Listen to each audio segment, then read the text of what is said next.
Okay, book 18 and the beggar in the palace. Everything's beginning to come together now, isn't it, as the Odyssey moves towards its climax. And before we get to that, we've got this kind of build-up that Homer's just gradually building up the tension in book 18, book 19, book 20.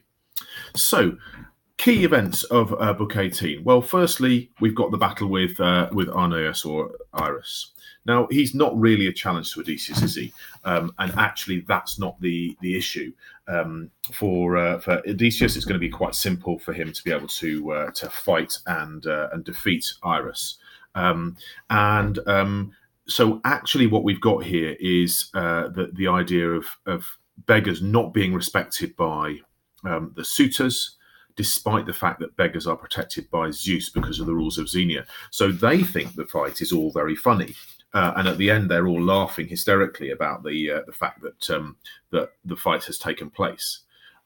So that's the first kind of thing, that we're getting a sign of what the suitor's character is really like in the battle.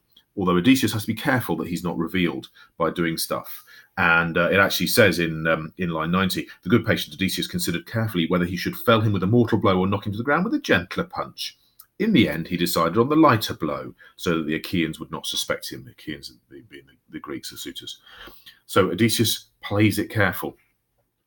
In the middle of book 18, we get the curious proposal from Penelope. She announces that she's willing to marry a suitor. Which is kind of what Odysseus had told her she needed to be ready to do if he didn't come back. Well, let's come back to that in a minute, but that is the central kind of section. What really is Penelope going to get married?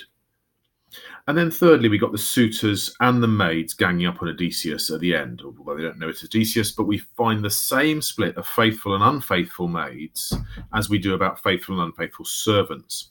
So all of this stage running up to the palace is about moving people into position or who's going to be on which side.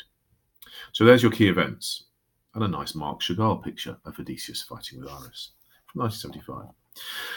So is Penelope really going to marry a suitor? She's waited all this time. She's waited 10 years since the end of the Trojan War. Actually, she then raises this stuff to the suitors and says, Odysseus said to me, when you see our son growing a beard, if I'm still gone, marry whomever you wish and leave your house behind. Now, this is interesting, isn't it? Because Penelope then ends up being both a loyal bride to Odysseus and a cunning bride, but also a potential bride in a contest amongst the suitors. So this creates quite a bit of suspense and tension, doesn't it? Remember back to book 6 with Nausicaa. In book 6, we were left with that question, will Odysseus stay and marry Nausicaa or won't he?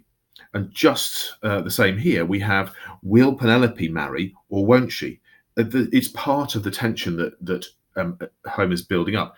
Remember, all the way through the poem, we've had the tension of Odysseus coming home, but at the same time, we've had the tension of Penelope trying to hold off the suitors. And these two strands are now moving together to the climax.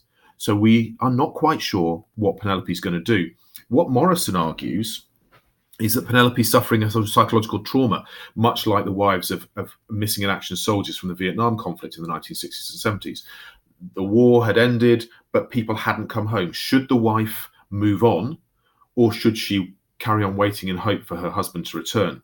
Now, some scholars have insisted that Penelope recognises Odysseus in book 19, and they think that she just is cunning enough not to say that she's recognised him.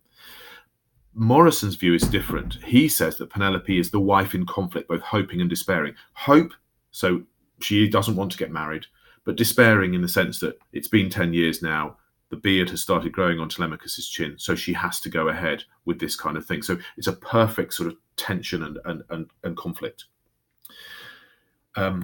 So a couple of little quick points on Homer's style or narrative techniques. We've got the nice bit of foreshadowing, don't we? How does the fight with Iris foreshadow the fate of the suitors? So in the fight, once Iris aims a blow at Odysseus' right shoulder, but Odysseus struck Iris' neck below the ear and smashed in the bone so that the red blood gushed up through his mouth and he fell in the dust with a scream, grimacing and drumming on the earth with his feet. At this, the noble suitors threw up their hands and died of laughing. Interesting expression, isn't it? Because when we get to the start of book 22, what's going to happen to Antinous is he's going to be shot through the throat by Odysseus. His lifeblood gushed from his nostrils in a turbid jet. His foot lashed out and kicked the table from him. Eurymachus receives a similar fate. In his agony, he beat his forehead on the ground. His feet lashed out and rocked the chair. The suitors here are laughing at Iris's fate, but actually it's an echo of the fate that's going to come to them, and a much more serious fate, of course, because they're going to die rather than just be having their face smashed in by Odysseus. And in addition, there's a foreshadowing of prophecy, where Odysseus says to Amphinomus that actually there's a fate coming. He says in line 146,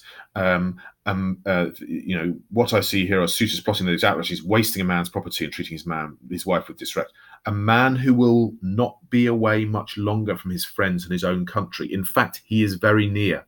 And I hope that some power may guide you away from your own home and that you will not have to face him on the day he returns to his native land. So here we get the kind of prophetic statement. There's a certain amount of irony, isn't there, that Odysseus is saying this when he knows that he has already returned. But Homer makes it clear, actually, that what's going to happen to the suitors is also Amphinomus's fate.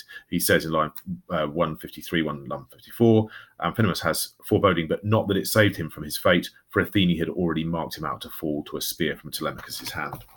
So part of that build-up of tension is the foreshadowing of what is to come.